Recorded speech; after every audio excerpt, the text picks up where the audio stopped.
Bom, Eliane, a gente tem essa cerimônia, né? Hoje o presidente Lula participa de um ato de comemoração ao Dia do Trabalhador, organizado pelas centrais sindicais aqui em São Paulo. Ocorre no momento em que os servidores federais estão em greve há mais de um mês. Governo que vem sendo criticado pela falta de diálogo com alguns movimentos de base. Os sindicatos afirmam que o presidente precisa colocar em prática o seu discurso de priorizar a educação. E queria te ouvir sobre como se dá, então, nesse ano 2 do governo Lula 3, esse 1º de maio tão simbólico também para o presidente Lula. Pois é, né? Porque o presidente Lula fez toda a carreira política dele, toda a origem política dele é dentro do sindicalismo e do sindicalismo de São Paulo. Né? Lula se transformou num grande líder sindical e daí ele foi alçando posições até virar presidente da República e está no 3º mandato de presidente da República. Então é uma área muito delicada e muito estratégica para o Lula.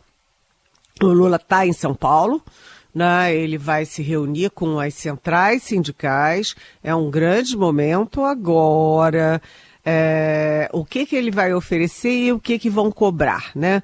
O Lula vai oferecer o quê? O aumento do salário mínimo, que é questionado ali por parte dos economistas mais ortodoxos, digamos assim, mas ele também vai apresentar os dados de emprego que foram lançados ontem, né? São bons dados de emprego.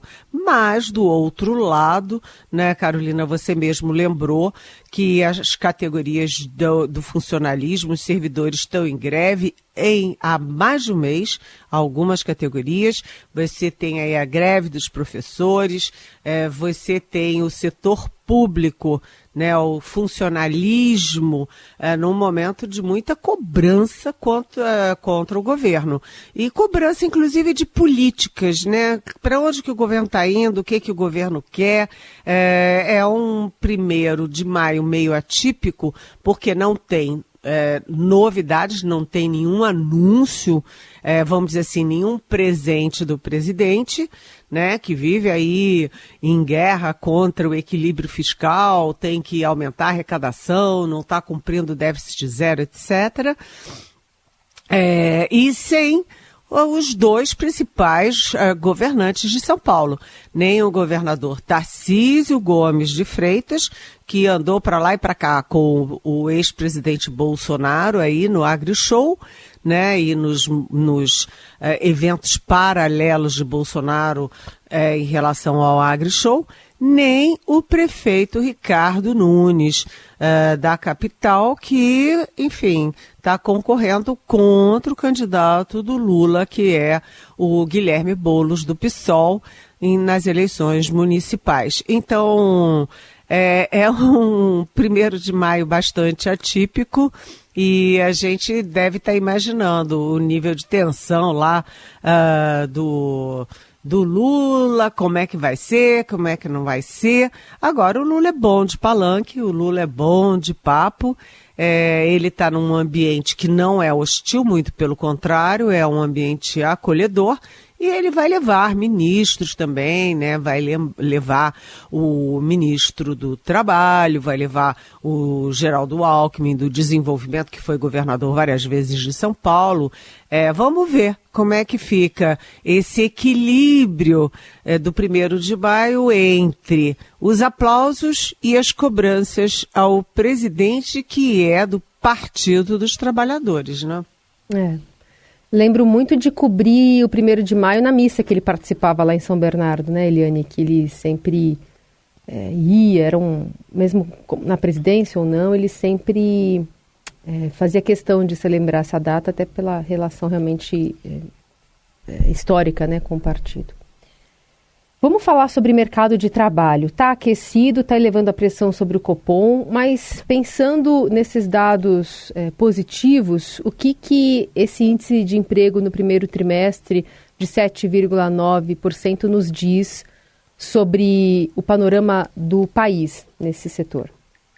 Pois é sempre bom, né, você ter boas notícias na área de emprego. 7,9% de emprego é um índice bom, é o melhor índice para essa mesma época do ano em 10 anos, e isso significa mais emprego, mais renda, portanto, mais bem-estar na sociedade. Além disso, tem uma outra história que é o seguinte: não foi só o emprego que melhorou, porque também houve um aumento dos rendimentos, né? Conforme a evolução, né, do total de ocupados em vagas formais e informais, foram gerados 2,378 milhões de empregos em um ano, segundo o IBGE. E o rendimento subiu 4% em um ano e chega a 3.123. O salário médio dos contratados em março é maior do que os salários dos contratados em 2023. Isso tudo é boa notícia, né? Sem dúvida nenhuma. Emprego é um indicador muito importante para a sociedade, para a economia e para a política, né? É isso que o Lula vai, inclusive, lembrar nesse 1º de maio em São Paulo. Agora é preciso fazer mais, porque tem que olhar o emprego e a qualidade do emprego, né? Os indicadores foram bons, inclusive nisso, mas tem que ver, porque, Carolina, a gente está vendo uma mudança internacional no emprego, né? Com inteligência artificial, com muitas mudanças, muita automação, muitas carreiras ameaçadas pela robótica, etc. Então é preciso ver qual é a qualidade desses empregos que estão sendo gerados no Brasil. Além disso, tem que ter cuidado com a informalidade, né? Isso, eu conheço pessoas que trabalharam a vida inteira e que não contribuíram para o INSS, que agora estão ficando velhinhas e que não têm renda para a velhice, renda pós-trabalho. Então, tem muita coisa em jogo além dos indicadores. E é isso que a gente precisa avaliar, né? A quantidade, a qualidade e para onde que isso está caminhando. Eline Cantanhede vai seguir conosco para falar sobre o Senado, que aprovou em votação simbólica aquele projeto de lei que reformula o programa emergencial da retomada do setor de eventos, estabelecendo um teto de 15 bilhões de reais de renúncia fiscal até dezembro de 2026, sem correção da inflação. O texto agora vai para a sanção presidencial. Essa questão da correção da inflação ficou em discussão até o segundo tempo, né, Eliane? Como foi na Câmara, né? Na Câmara aconteceu a mesma coisa, né? Isso aí foi uma boa negociação com um final feliz, né? Por quê? Porque a gente sempre lembra, né, que o PERSE foi criado numa emergência, na pandemia, porque o setor de eventos, obviamente, sofreu muito, né, com o isolamento social, etc. E aí, quando acabou a pandemia, tinha que acabar o programa, que era emergencial. Mas tudo no Brasil que é provisório acaba se eternizando. E aí o governo foi negociar com o Congresso. O Congresso querendo manter, né, aí a desoneração do setor de eventos, de turismo, etc. E o governo querendo acabar para aumentar a arrecadação, né? E aí, na Câmara, na última hora, também teve uma tentativa da relatora na Câmara de fazer uma correção pela inflação, e caiu na última hora essa correção e ficou com um teto de 15 bilhões. E aí foi para o Senado. No Senado também uma outra relatora mulher, que é a senadora Daniela Ribeiro, do PSD da Paraíba. Ela também tentou encaixar essa correção pela inflação. e foi uma intensa negociação, o governo para cá, o governo para lá, envolveu o presidente do Senado, envolveu o ministro da Fazenda, o Fernando Haddad, e na última hora, no último minuto, caiu essa correção, que poderia aumentar de 2 a 3 bilhões de reais ali a renúncia fiscal do governo para favorecer o setor. Então, agora, como o Senado aprovou ontem, véspera de feriado, esse, vamos dizer assim, um certo privilégio para o setor de eventos, de shows, etc., né, sem mexer no projeto que veio da Câmara, então não precisa voltar para a Câmara, já vai direto para a sanção presidencial. Ou seja, agora a bola está com o presidente Lula, com a expectativa de a aprovação total do texto, sem nenhum veto, sem nenhum problema, e isso já começa, portanto, a vigorar assim que o presidente sancionar. Foi uma boa negociação, saiu todo mundo feliz, o Senado, a Câmara, o setor principalmente, e o governo que, enfim, queria reduzir primeiro queria acabar com essa, vamos dizer, subvenção.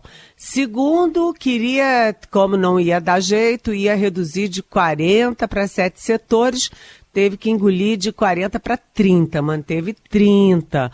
Mas, no fim, vai deixar de arrecadar 15 bilhões, mas conseguiu economizar de última hora 2 a 3 bilhões. Então, enfim, há um certo alívio, menos um problema aí entre o governo e o Congresso, particularmente o Senado Federal.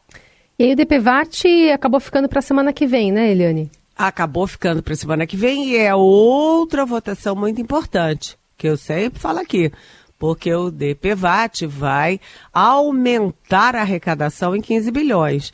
Né? Então, com esse recurso a mais, vai uma coisa equilibrando a outra. Né? E agora vamos ver se o DPVAT for efetivamente aprovado, né? A volta do DPVAT com esses 15 bilhões de arrecadação a mais para o governo, como é que vai ficar ali o olho guloso da Câmara, o olho guloso do Senado querendo abocanhar um pedacinho disso, né? É aquela história, o Fernando Haddad diz, olha, o Congresso também tem que se preocupar com o equilíbrio fiscal, não é só o governo. Aí o Congresso responde, não, mas nós fazemos tudo, ajudamos o governo a aprovar tudo. O problema é que o Congresso aprova, mas com ajustes, e em cada ajuste desse dá uma abocanhadinha ali na arrecadação, que poderia ser maior, né, e acaba sendo menor do que o governo gostaria. Isso é negociação política, portanto, não tem nada de errado. É assim mesmo que funciona. É que o DPVAT o pessoal não gosta muito, né? A volta é menos impopular, assim, digamos, né? É uma discussão que ainda vai ampliar para o grande público, eu imagino. Ninguém gosta de pagar imposto, né? Agora, esse imposto, além de ser bom para o governo, tem uma coisa, né? Ele é um seguro obrigatório para o caso de vítimas no trânsito. Sim. Né? Pelo menos alguma segurança. Né? As pessoas que batem no meu carro sempre dizem, eu não tenho seguro, por quê? Não sei o quê. Mas vem cá, se você não tem seguro, eu que vou ficar com a sua dívida, né? Então o seguro tem um papel nessa história toda.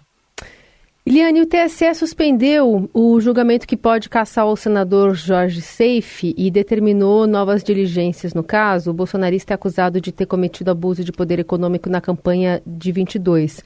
Esse julgamento começou lá no início do mês, foi interrompido, retomado ontem com o voto de Floriano de Azevedo Marques, que é o relator, mas ele entende que faltam algumas informações para embasar uma decisão da corte sobre as acusações que pesam contra o parlamentar, e aí o colegiado acatou essa proposição, né? Olha, ficou uma grande confusão. Essa história do julgamento do senador bolsonarista Jorge Seife, que é de Santa Catarina, o estado mais bolsonarista do país, virou um grande imbróglio. Alguém precisa contar devidamente esses bastidores.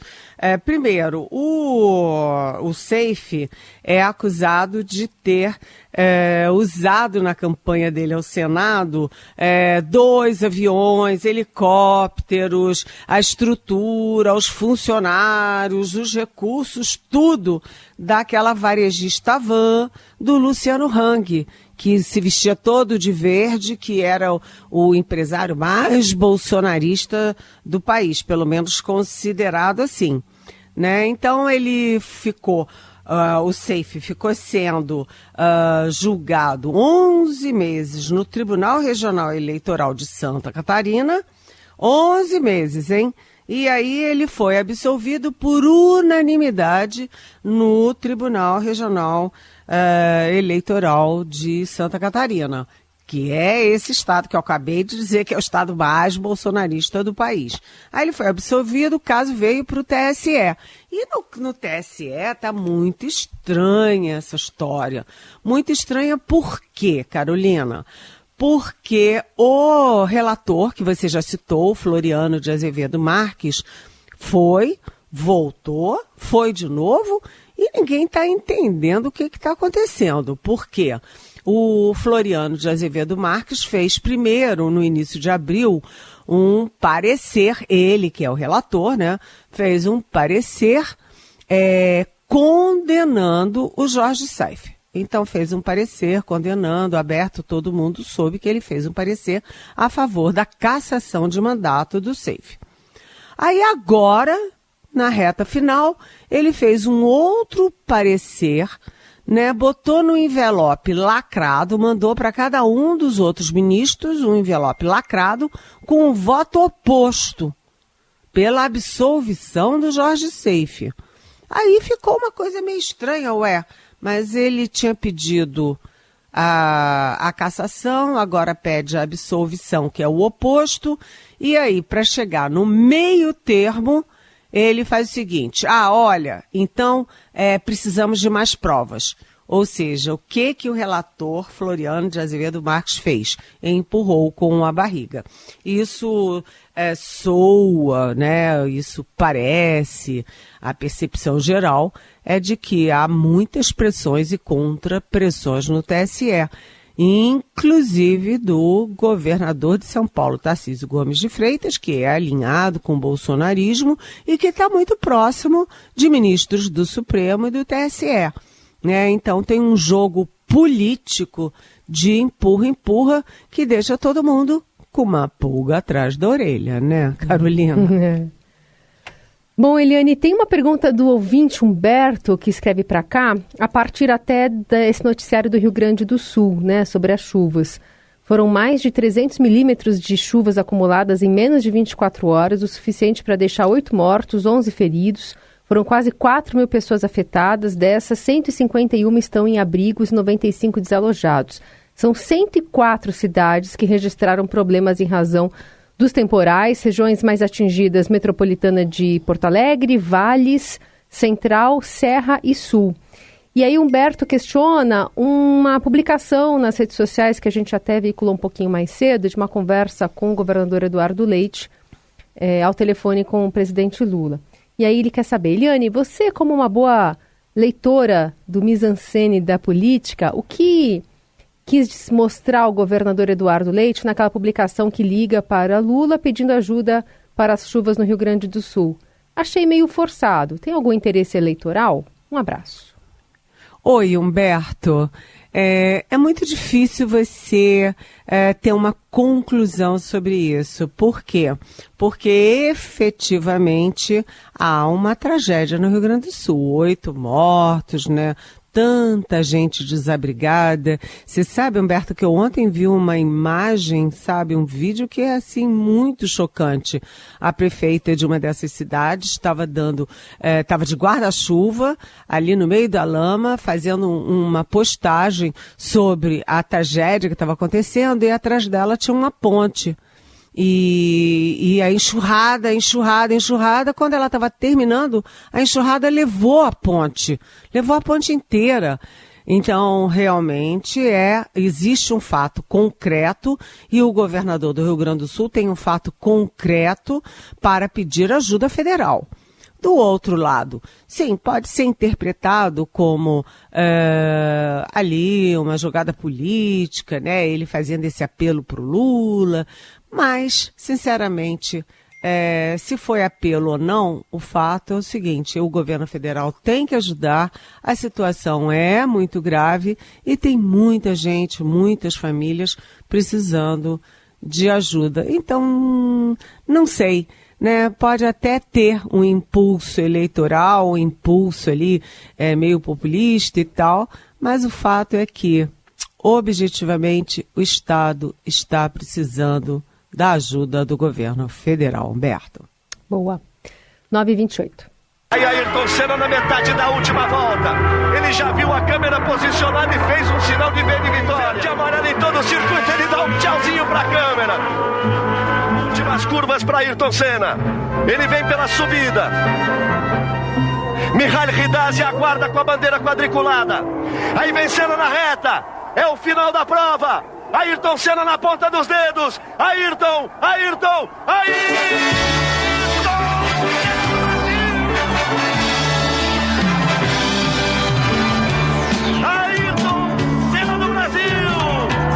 Bom, 1º de maio, né, a gente está lembrando também hoje os 30 anos da morte de Ayrton Senna, aí na narração de Galvão Bueno. Muito emocionante, a gente já falou um pouco sobre as celebrações, né, tem até uma internacional, que é o ministro das Relações Exteriores, Mauro Vieira, que vai se encontrar também com o ministro das Relações Exteriores italiano, Antonio Trajani, em uma cerimônia para marcar os 30 anos da morte do piloto em Imola, né, local onde ele morreu nesse acidente. E perguntamos para os nossos ouvintes, Eliane, sobre que lembranças as pessoas têm, né, quando fazem a relação com esse grande piloto de Fórmula 1 que marcou gerações por representar o Brasil no automobilismo, mas também de ser esse ideal, né, de um brasileiro que está ali ocupando um espaço. E aí a Fátima Tassinari, ela escreve justamente sobre essa corrida que a gente acabou de ouvir, a de 93. Diz ela que foi a primeira vez e talvez a última a ver uma corrida de Fórmula 1, claro, ver Ayrton Senna. E lá pelas tantas precisei ir à toalete e quando voltava vi que Senna cruzaria a linha de chegada em primeiro lugar. Estava perto, instintivamente corri e fiquei bem na linha de chegada, imagina ali perto da televisão, né? E o vi cruzar. E nessa... Nossa, que emoção! Agora aqui escrevendo fiquei toda arrepiada e com os olhos marejados. O público invadiu as pistas, Interlagos virou uma loucura, me perdi de toda a galera que eu estava. Ah, ela estava vendo lá no autódromo. Ah, agora que entendi. Ela estava lá, então se perdeu do pessoal que ela estava e só reencontrei 3 horas depois no carro que fomos a uns 4 quilômetros do autódromo. Inesquecível, uma dádiva ter visto a Ayrton Senna cruzar a linha de chegada em primeiro lugar aqui em São Paulo, um campeão também em sua existência. Está aqui o relato da nossa ouvinte nessa homenagem também ao ídolo, viu, Eliane? Pois é, você sabe, Carol, que a gente sempre fala aqui na Rádio Eldorado da importância dos líderes, né, como exemplo, como princípio, né, como caráter, o líder político, o líder religioso, o líder da cultura, o líder dos esportes. E olha, o Ayrton Senna foi um grande personagem, não apenas porque ele era o máximo correndo, né? Não apenas pelo campeão que ele era nas pistas, mas também pelo exemplo que ele dava, né? Um cara bonito, carismático, do bem, sabe, de bons modos. O Ayrton Senna foi um líder. E tem mais, né? A irmã dele, a Viviane Senna, soube honrar esse legado, porque o Ayrton Senna morreu, mas o legado dele ficou. Ela criou um instituto que tem grandes trabalhos prestados à sociedade brasileira, aqueles mais desvalidos, aqueles mais pobres. Portanto, é uma família que engrandece o país. O Ayrton Senna foi um grande personagem da nossa história. Muito bem. E é com essa homenagem a Ayrton Senna que a gente encerra o Jornal Dourado. Aliás, nesse 1º de maio também vou desejar aqui no ar o aniversário do Vinícius Caldeira, nosso produtor hoje aqui. Está fazendo 22 aninhos e, portanto, não chegou a ver pessoalmente, né? Só em cassetes que o pai dele gravava o Ayrton Senna vencer corridas de Fórmula 1. Ah, é aniversário dele? Aniversário hoje dele. Escondendo o jogo. Exatamente. Descobri agora o segundo tempo. Parabéns, nosso Vinícius. Muito obrigada por cuidar bem aqui da gente, aqui do nosso botequinho. Orquestrando aqui tudo. Muito bom. Bom, Eli, obrigada. Bom feriado aí. Amanhã estamos de volta. Até amanhã. Beijão.